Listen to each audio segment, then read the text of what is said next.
ಶನಿಯ ಒಂದು ನಕ್ಷತ್ರ ಬದಲಾವಣೆಯಿಂದ ವೃಷಭ ರಾಶಿಗೆ ದೃಷ್ಟಿಯು ಬದಲಾಗ್ತದೆ ಮಧ್ಯದ ವರ್ಷದಲ್ಲಿ, ಆಯಿತಾ. ಇಂಥ ಸಂದರ್ಭದಲ್ಲಿ ಒಂದು ಬಲಿಷ್ಠ ನಾಯಕನ ಹತ್ಯೆಗೆ ಸಂಚು, ಅದರಿಂದ ಏನು ಶಾಂತಿಯನ್ನು, ದೇಶ ದೇಶಗಳ ಮಧ್ಯೆ ಇರತಕ್ಕಂಥ ಒಂದು ಸಾಮರಸ್ಯವನ್ನು ಹಾಳು ಮಾಡ್ತಕ್ಕಂಥ ಒಂದು ಅಪಾಯ ಒಂದು ಈ ವರ್ಷದ ಮಧ್ಯದಲ್ಲಿ ಇದ್ದೇ ಇದೆ. ಆ ಸಮಯಕ್ಕೆ ಯಾವ ರೀತಿಯ ನಾಯಕರು ಅಂತಂದರೆ ಪೌರಾತ್ಯ ನಾಯಕರು ಅಂತಲೇ ಹೇಳಬೇಕು. ಅಂದರೆ ಪೂರ್ವದ ಚೈನಾ ಪಶ್ಚಿಮ ತೀರದಿಂದ ಭಾರತ, ಪಾಕಿಸ್ತಾನ, ಈ ಪೂರ್ವ ದೇಶಗಳು, ಆಯಿತಾ, ಅಪ್ ಟು ರಷ್ಯಾ, ಇದರ ಒಂದು ಅಪಾಯ ಇದ್ದೇ ಇರ್ತದೆ. ಯಾಕಂದರೆ ಅದು ಒಂದು ಮಾರಕ ದೃಷ್ಟಿ. ಅದು ವೃಷಭದ ಒಂದು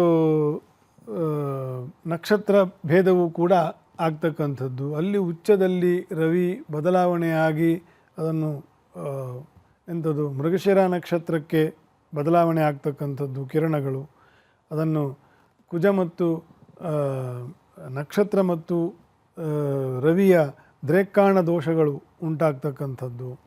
ಅಲ್ಲಿಗೆ ಶನಿಯ ದೃಷ್ಟಿ, ಅಲ್ಲಿ ಕುಜನು ಸ್ವಕ್ಷೇತ್ರದಲ್ಲಿ ಬಲಿಷ್ಠ ಮಧ್ಯವರ್ಷದಲ್ಲಿ. ಇಂಥ ಸಮಯದಲ್ಲಿ ಇಟ್ಸ್ ನಾಟ್ ಅಬೌಟ್ ಯುದ್ಧ, ಇಟ್ಸ್ ಅಬೌಟ್ ಮಾರಣ. ದೊಡ್ಡ ರಾಜಕೀಯ ವ್ಯಕ್ತಿಯನ್ನು ಮುಗಿಸ್ಬಿಡಬೇಕು ಅಂತಕ್ಕಂಥ ಒಂದು, ಈಗ ಆಲ್ರೆಡಿ ಅದರ ಮಸಲತ್ತು ನಡೀತಾ ಇರ್ತದೆ, ಇಲ್ಲ ಅಂತಲ್ಲ. It's only matter of time. Right. ಆ ರೀತಿಯ ಅಪಾಯವು ಇದೆ. ಈ ಬಾರಿಯೂ ಕೂಡ ಅಂತ ಒಂದಷ್ಟು ಮಾತುಗಳು ಕೇಳಿ ಬಂದಿದ್ವು. ಅಂಥದ್ದೇ ಘಟನೆಗಳು ಮತ್ತೆ ಮರುಕಳಿಸುತ್ತೆ. ಒಬ್ಬರಿಬ್ಬರ ಮೇಲಲ್ಲ, ಅದು ಹಲವು ಏನೋ ದೊಡ್ಡ ನಾಯಕರ ಮೇಲೆ ಆ ಒಂದು ದೋಷಗಳು ಇರ್ತದೆ. ಅದು ಸಾಧ್ಯತೆ ಉಂಟು ಈ ವರ್ಷ. ಎಷ್ಟು ಹುಷಾರಾಗಿದ್ರೂ ಸಾಲದು. ನಿಜ. ಇನ್ನು ರಾಜ್ಯ ರಾಜಕಾರಣದಲ್ಲಿ ಒಂದು ಪ್ರಶ್ನೆ ಬಿಟ್ಟು ಹೋಗಿದೆ, ಅದನ್ನು ಮರೆಯೋದಕ್ಕಾಗಲ್ಲ. ನಾವು ಕಾಂಗ್ರೆಸ್ ಬಗ್ಗೆ ಮಾತಾಡಿದ್ವಿ, ಅಲ್ಲಿ ಬದಲಾವಣೆಗಳು, ಇಲ್ಲಿ BJPಯಲ್ಲೂ ಬದಲಾವಣೆ ಆಗುತ್ತೆ, ವಿಜೇಂದ್ರ ಬದಲಾವಣೆ ಮಾಡಬೇಕು ಅನ್ನುವಂಥ ಒಂದು ವಿಚಾರ ಇದೆ. ಅವ್ರ ಯೋಗ ಹೇಗಿದೆ? ಬದಲಾವಣೆ ಆಗ್ತಾರಾ, ಮುಂದುವರಿತಾರಾ ಅನ್ನೋ ಪ್ರಶ್ನೆ. ನನಗೆ ನೆನಪಿರುವಂತೆ ಅವ್ರದ್ದು ಶ್ರವಣ ನಕ್ಷತ್ರವೋ ಮಕರ ರಾಶಿಯೋ ಏನೋ ಇರಬೇಕು. ಆ ಬದಲಾವಣೆ ಆಗುವ ಲಕ್ಷಣವೇ ಅದು. ಯಡಿಯೂರಪ್ಪನವರ ಸಮಯನೂ ಕೂಡ ನಾನು ಆಗಲೇ ವೃಶ್ಚಿಕ ರಾಶಿಯವ್ರದ್ದು ಭಾಳ ಎಕ್ಸ್ಟ್ರೀಮ್ ಇದೆ ಅಂತಂದು ಹೇಳಿದ್ದೀನಿ. ಅವ್ರಿಗೂ ಕೂಡ ಸಾಕಷ್ಟು ದೋಷಗಳು, ಪಿತ್ತ ಪ್ರಕೋಪಗಳು, ನರದೋಷಗಳೆಲ್ಲ ಉಲ್ಬಣ ಆಗ್ತಕ್ಕಂಥ ವರ್ಷ ಇದು. ಏನು ಏಜ್ ರಿಲೇಟೆಡ್. ಸೊ ಈ ರೀತಿಯ ಸಮಯ ಇರೋದರಿಂದ ಬದಲಾವಣೆ ಆಗುವ ಲಕ್ಷಣಗಳೇ. ಬದಲಾವಣೆ ಆದರೆ ಒಳ್ಳೆಯದು ಅಂತಂತ, ಆದರೆ ಅದು ಪಕ್ಷದ ರಾಜಕೀಯಕ್ಕೆ ಸಂಬಂಧಪಟ್ಟಿರೋದು, ರಾಜ್ಯಕ್ಕೆ ಸಂಬಂಧಪಟ್ಟಿರೋದಲ್ಲ ಅದು. ಹಾಗಾಗಿ ಅಧಿಕಾರದಲ್ಲಿ ಇದ್ದಿದ್ದರೆ ನಾನು ಬೇರೆ ಥರ ಕೇಂದ್ರವನ್ನು ಚಿಂತನೆ ಮಾಡಬೇಕು, ರವಿಯನ್ನು ಚಿಂತನೆ ಮಾಡಬೇಕು, ಅವರ ದಶೆಯನ್ನು ಚಿಂತನೆ ಮಾಡಬೇಕು. ಈಗಿರ್ತಕ್ಕಂಥ CMನ ಚಿಂತನೆ ಅವ್ರ ಅಧಿಕಾರದಲ್ಲಿ ಇದ್ದಿದ್ದರೆ. ಇದು ಪಕ್ಷದ ವಿಷಯ ಆದ್ದರಿಂದ ಬದಲಾವಣೆ ಆಗುವ ಸಾಧ್ಯತೆ ಜಾಸ್ತಿ ಇದೆ. ಓಕೆ ಗುರೂಜಿ, ಸಾಕಷ್ಟು ವಿಚಾರದ ಬಗ್ಗೆ ಮಾತಾಡಿದ್ವಿ. ಮುಖ್ಯವಾಗಿ ನಮ್ಮ ಭವಿಷ್ಯ ಹೇಗಿರುತ್ತೆ 2026ರಲ್ಲಿ, ಯಾವುದ್ರ ಬಗ್ಗೆ ಜಾಗರೂಕತೆಯಿಂದ ಇರಬೇಕು, ಯಾವುದನ್ನು ಮಾಡಬಾರ್ದು, ಯಾವುದನ್ನು ಮಾಡಬೇಕು, ಯಾವುದನ್ನು ಮಾಡಿದ್ರೆ ಶುಭ ಆಗುತ್ತೆ ಅನ್ನೋದನ್ನು ಬಹಳ ವಿವರವಾಗಿ ತಿಳಿಸ್ಕೊಟ್ಟಿದ್ದೀರಾ ಗುರೂಜಿ. ಧನ್ಯವಾದಗಳು ಗುರೂಜಿ. Thank you. ಎಲ್ಲರಿಗೂ ಪುನಃ ಹೊಸ ವರ್ಷದ ಶುಭಾಶಯಗಳು, ಶುಭಕಾಮನೆಗಳು. ಶನಿಯ ಒಂದು ನಕ್ಷತ್ರ ಬದಲಾವಣೆಯಿಂದ ವೃಷಭ ರಾಶಿಗೆ ದೃಷ್ಟಿಯು ಬದಲಾಗ್ತದೆ ಮಧ್ಯದ ವರ್ಷದಲ್ಲಿ, ಆಯಿತಾ. ಇಂಥ ಸಂದರ್ಭದಲ್ಲಿ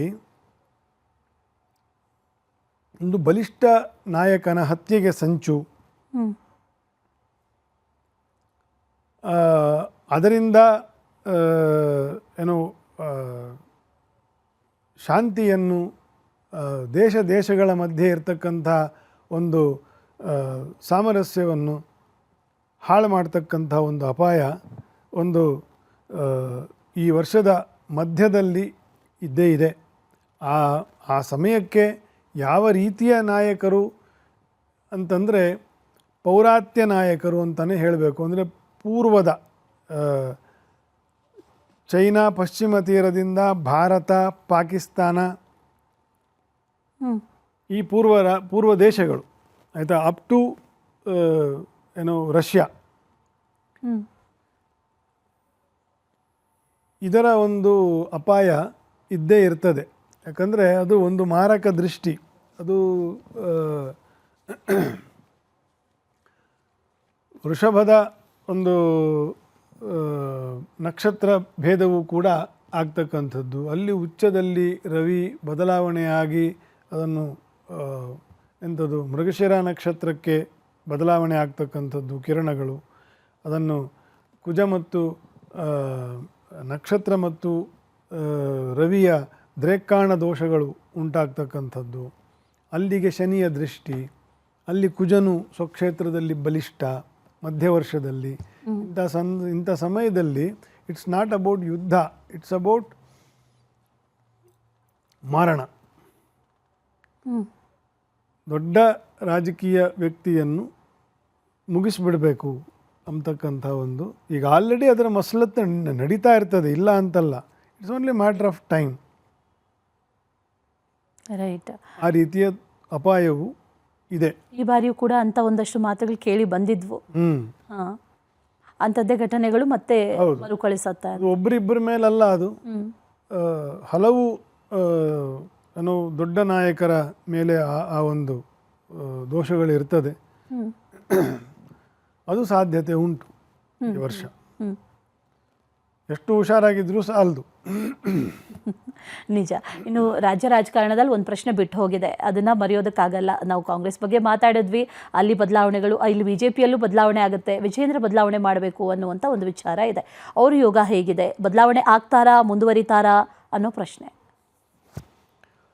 ನನಗೆ ನೆನಪಿರುವಂತೆ ಅವ್ರದ್ದು ಶ್ರವಣ ನಕ್ಷತ್ರವೋ ಮಕರ ರಾಶಿಯೋ ಏನೋ ಇರಬೇಕು.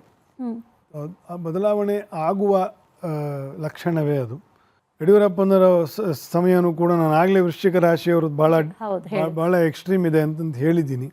ಅವ್ರಿಗೂ ಕೂಡ ಸಾಕಷ್ಟು ದೋಷಗಳು, ಪಿತ್ತ ಪ್ರಕೋಪಗಳು, ನರದೋಷಗಳೆಲ್ಲ ಉಲ್ಬಣ ಆಗ್ತಕ್ಕಂಥ ವರ್ಷ ಇದು.